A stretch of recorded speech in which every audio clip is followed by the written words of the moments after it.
রাজধানীর পল্লবীতে কিশোর অপরাধ চক্রের ধারালো অস্ত্রের আঘাতে 2 জন আহত হয়েছে। তাদেরকে ঢাকা মেডিকেল কলেজ হাসপাতালে ভর্তি করা হয়েছে। প্রত্যক্ষদর্শী ও স্বজনদের দাবি, বৃহস্পতিবার রাত 11:30টার দিকে বৃষ্টি শুরু হলে কালশী ফ্লাইওভারের নিচে দাঁড়িয়ে অপেক্ষা করছিল রমজান আলী রিপন। বিকাশে কম খরচে ক্যাশ আউটের লিমিট বেড়ে 50,000, প্রিয় এজেন্টও 2টা।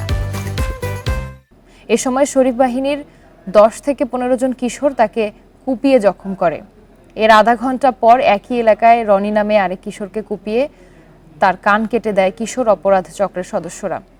পরে তাদের দুজনকেই হাসপাতালে ভর্তি করা হয়। স্বজনদের দাবি, শরীফ বাহিনী তাদের কাছে চাঁদা চাইলেও না দেয়ায় এই হামলা করে।